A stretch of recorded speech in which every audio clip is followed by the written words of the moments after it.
Bienvenidas, bienvenidos a esta tercera lección de la muerte, cómo explicarla a los chicos, a las chicas, a los niños, a las niñas, a los jóvenes, a los adolescentes.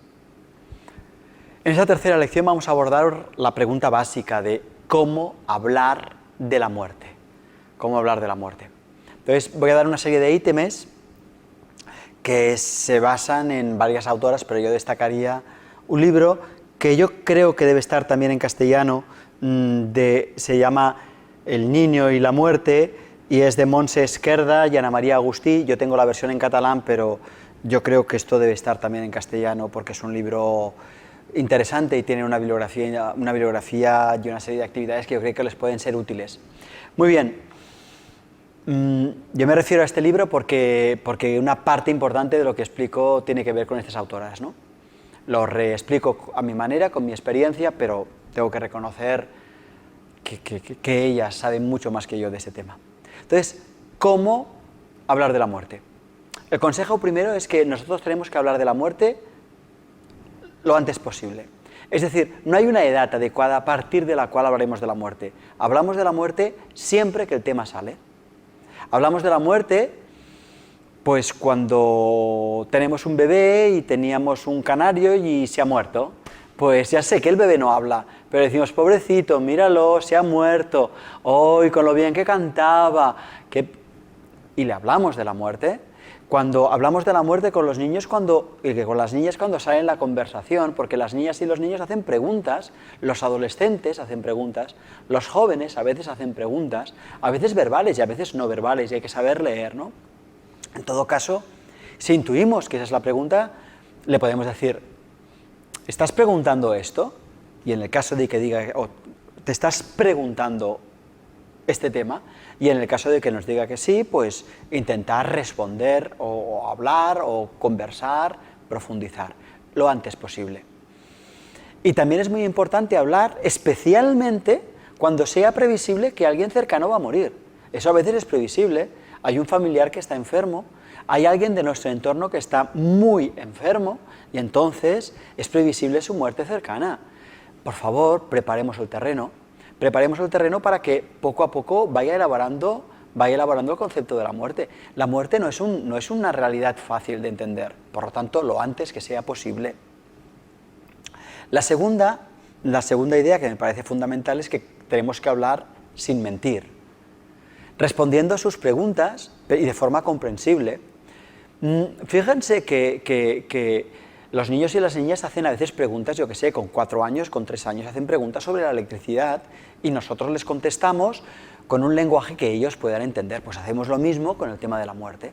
Esto significa que nosotros como adultos tenemos que tenerlo un poco integrado, porque si no lo tenemos integrado, pues claro, entonces resulta que lo que transmitimos es angustia, lo que transmitimos es dolor, y eso, por amor a nuestros hijos, a nuestras hijas, por amor a nuestro alumnado, no podemos hacerlo. Es decir, que es una obligación nuestra haber trabajado este tema. Muy bien. Otro consejo de cómo hablar de la muerte. Pues hay que hablar de la muerte siendo receptivo a las emociones, dando permiso a la otra persona a expresar sus miedos, su impotencia, su tristeza, a expresarlo de forma segura. A veces los niños sienten una gran impotencia y sienten mucha rabia y no saben cómo sacarla. Por favor, ayudemos a expresar esta rabia. ¿Quieres que juguemos un rato al balón pegándole con toda la rabia como si fuera la muerte? Ojo lo que estoy diciendo, como si fuera la muerte. ¿Se entiende? Lo estoy explicitando. ¿Quieres que peguemos a un cojín? ¿Quieres que gritemos? ¿Quieres que nos echemos una carrera diciendo basta, basta, basta, basta? Porque si yo no le doy herramientas a la niña, al niño para sacar fuera lo que tiene dentro, si no le doy permiso para llorar, no le doy permiso para gritar, no le doy permiso para expresar esa rabia continuará dentro. Y saldrá en el colegio, saldrá con los compañeros, saldrá con las amigas, saldrá en el grupo de ballet, en el grupo de fútbol, saldrá en el grupo de básquet, en el grupo de inglés. Así que hay que darle este espacio. Imaginemos que estamos ahora en un momento en el que tenemos que comunicar la muerte de una persona cercana a un niño, a una niña. Tenemos que comunicársela. Yo creo que la persona que tiene que comunicar la muerte tiene que ser una persona que tiene un vínculo emocional muy profundo con el niño, muy íntimo, muy directo. Tiene que ser el padre, la madre, Puede ser el tutor, puede ser la tutora, dependiendo del contexto de quién sea el muerto, de quién sea la persona que es la persona difunta. Pero ahí yo voy a dar unas pistas de 3 fases verbales para hablar de la muerte y luego una 4ª fase sobre rituales, pero que no es verbal, pero sí es de acción. Cuando tengo que comunicar la muerte a un niño, a una niña, primero tengo que hacer una introducción que tiene que ser básicamente clara. Tengo que darte una noticia importante. Yo creo que esa puede ser un buen inicio. Tengo que darte una noticia importante y que me está provocando tristeza. Tengo que darte una noticia que me produce tristeza. Quiero que hablemos un momento. Ha ocurrido algo muy importante y es algo que vamos a tener que trabajarlo durante tiempo hasta que lo podamos integrar. Lo puedes contar de la forma como quieras, pero hay una introducción que es decirle: cariño, lo que voy a decir ahora tiene enjundia, lo que voy a decir ahora tiene peso, lo que voy a decir ahora es importante. Y es importante haber buscado un espacio y un lugar donde no seamos interrumpidos, un espacio y un lugar donde tengamos la atención del niño, llevarlo a una sala tranquila, a un lugar hermoso, a un lugar donde podemos hablar. Si es posible, tratarlo con proximidad. Si el contacto físico es adecuado, pues cogerlo de la mano, abrazarlo, tenerlo junto a ti, ¿vale? Y entonces decirle esta introducción: hay algo importante. Ese es el punto número 1. El punto número 2 es contarle el hecho. El hecho es que tal persona ayer, esta mañana, esta tarde, esta noche, ha dejado de respirar y su corazón ha dejado de latir y su cuerpo ha dejado de funcionar en ninguna de sus múltiples funciones. Hoy ha muerto. Y la palabra es esa, la palabra es muerto. Lo digo porque hay gente que utiliza eufemismos. Ha partido, ha ido de viaje. ¿Qué quiere decir que ha ido de viaje? Pues si ha ido de viaje, cuando se le acaben las vacaciones ya volverá y los niños se hacen un lío. Hay gente que dice animaladas. Hay gente que dice, por ejemplo, ha muerto y se ha convertido en un pajarito. Esto lo conocí de una familia. Y el niño cogió terror a las palomas de la calle y tenía odio a McDonald's y a las pollerías. Porque ¿cómo podía ser que la gente comiese abuelos? ¿Cómo podía ser que todos estos pájaros fueran abuelos reencarnados en pájaros? Por favor, eviten los eufemismos. Ha muerto. Su cuerpo ha dejado de funcionar y no volverá a funcionar nunca más. Nunca más podrá hablar, nunca más podrá moverse, no hace ninguna función. Y esa es la segunda parte.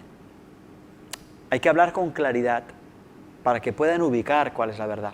Y la tercera parte verbal, porque hay 3 partes verbales y una parte de acción, la tercera parte verbal es: vamos a coger las emociones, a dejar que las exprese, a responder sus preguntas, a contenerlo, a abrazarlo, a dejar que llore, a compartir el llanto. No es malo compartir el llanto. Mientras tú no te rompas por dentro, mientras tengas la muerte ubicada y por lo tanto la muerte no te destroza, sino que ves que la vida tiene sentido, pero estoy viviendo un momento triste, puedes estar llorando y tu hijo, tu hija, tu alumno, tu alumna está comprendiendo que mostrar las emociones es algo normal y que delante de una pérdida la tristeza es un proceso psicológico normal y que tenemos derecho a honrar lo que sentimos. Por lo tanto, esta es la tercera cosa que hacemos a nivel verbal: acoger las emociones, responder sus preguntas, contener, compartir. Y luego hay algo que es la última cosa que hay que hacer cuando hablamos de la muerte. Una última cosa, que es que incluir al niño o a la niña en los rituales de duelo.